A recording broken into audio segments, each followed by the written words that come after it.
What's good, people? I am Galanacci the Creator, a Manila born, Cardiff trained and London raised artist, designer, creator, and I am the founder of Galanacci, a luxury human wear brand inspiring you to realize your full potential.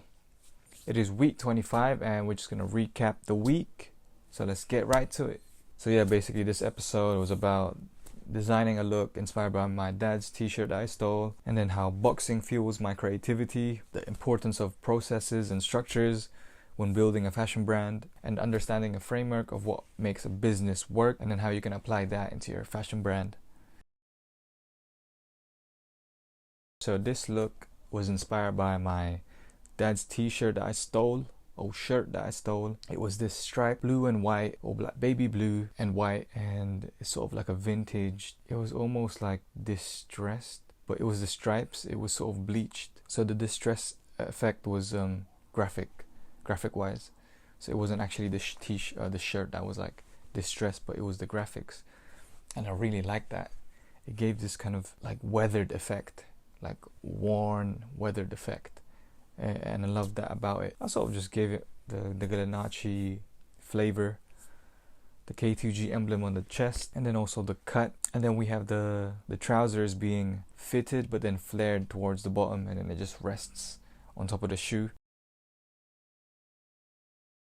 And daily routines. So this week I've been heavily implementing my sort of boxing routine to keep active, you know. So I'm back at my parents' place, so this is where I have my heavy bag, so I just hang it up in the tree at the garden, and then, you know, do a couple of rounds, and I love it, man. When you're a creative, right, you need an active outlet. Either you're going to the gym, you're doing some sort of sports, just something that gets you active, you know, gets your heart rate up, and then just pulls you away from the kind of your creative world and just allows you to focus on just being active.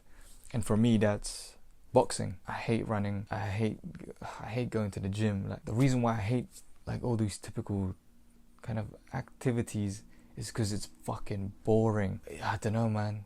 Like I've done it all. I've done the gym, I've done the running, all of that. I find it boring as fuck. That's why I'm like, you know what, let me get back on my boxing, because that one's fun. Like, you put in a workout and then I'm having fun doing it. It's a full body workout, so it's a win-win. And then also kind of like skipping, so that sort of replaces the running in a way. But you know, running's still like a kind of a core exercise in boxing, so I should implement that, even though I find it boring as fuck. And everyone does it, you know, like, but with boxing, not everyone can do it, because you can do it, but then most people are afraid to do it because they're afraid of looking silly or even being a beginner. But then with running and all of that, going to the gym, you don't really look like an idiot doing it from the beginning, because everyone can sort of lift the weight, run. But with boxing, is more technical, so people are afraid to be a beginner with boxing. But it's such a great sport to do as a form of exercise, and especially because Galanacci is inspired by boxing, the spirit of boxing to be specific. And yeah, just being active really just pulls me away from the whole my creative mind, sort of like a reset, and it becomes like a fuel, you know, like a way for me to recharge my creativity, because then that's like the time when I don't really think about anything creative. I'm just focusing on hitting the bags, the form and technique and whatnot. Find your sport, find your activity that gets your heart rate up, especially if you're a creative. It's good for you, man, in the long run.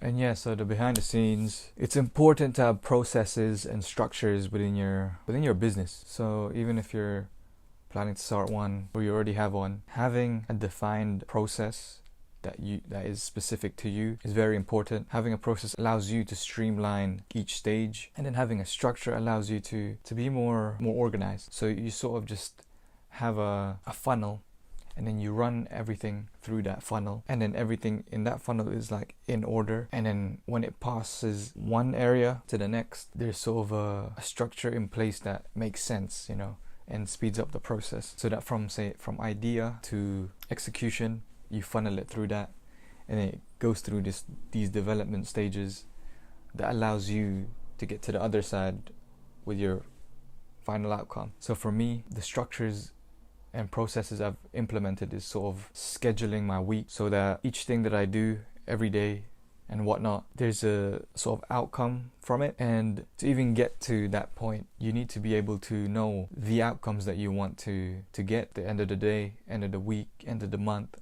end of the year. And then you're just going to be reverse engineering it, you know. So say you want to build your brand's community on social media. So okay, you got the outcome that you want to get. So how do you actually get to that place? So you reverse engineering it. So for me, I do the GALANACCI Diaries. So that's a way for me to build a community by speaking about the brand, sharing the values of the brand, documenting the behind the scenes of the brand, and then sharing it with everyone, whoever is following the brand, new followers and whatnot, and then turning that into like snippets where I post it every day, once every day, and obviously making sure that the snippets that I post are sort of valuable, so that obviously I'm not just creating snippets for the sake of creating snippets. I'm actually providing value for each and one of them, and especially for the larger episode which I put out on YouTube. So that's one way, couple of ways to build your community, by having a YouTube channel and then creating snippets from the episodes and then cross-pollinating them on Instagram, TikTok. And yeah, it's about planning, and then once you have something planned, you have to implement and then take action. And then sometimes it takes a long time for you to get results. So for me, I've been running GALANACCI Diaries for 6 months now. Progress is slow, but at least I'm documenting my journey in building GALANACCI. And for me, that's the important aspect. Give it time, people will sort of gravitate towards it. It's like building a garden. You don't chase the butterflies, you build a garden. GALANACCI Diaries is me building a garden. Yeah, you just have to be patient with it. You have to stick around long enough to see the results, and this is all for like the longevity of the brand, and also for people to get familiar with me and the way I approach things, my philosophy, my design philosophy, my mindset, and everything in between. Okay, so before even starting your fashion brand, you need to understand like the frameworks of what makes a business work. I mean, you don't need to know all of it, but you need to sort of get a gist. And we live in a world where we literally have access to the internet, we have access to ChatGPT, we have access to YouTube, and then all these online resources, right? So there is no excuse for you not to go and watch a podcast, watch a YouTube video, listen, read, and to learn more about how a business works. Because at the end of the day, a fashion brand is a business. It's a huge part of building a fashion brand, because that's how you make profit, through the business side. Like, cool, it's nice to be creative, design, create collections, create brand identity, market, but at the end of the day, you're gonna need to know how to sell, and then everything else that goes in a business. And you have to be willing to learn on the go, because like I said, you don't need to know everything to start a fashion brand. Like how I did, I literally just started, I wrote a poem and then built a brand on top of that poem, and then here we are, still pursuing it. I don't have everything figured out, but I'm implementing what I know and taking action, and then that's the important part, refining as I go along, you know, and then trying new things, and then removing things that don't work, and then just being patient. For example, like, right, Nike, you got Phil Knight and then Bill Bowerman. They're the founders of Nike. Do you think that they knew about what it takes to build a shoe empire like Nike? No, they just went in there, started, and then figured it out.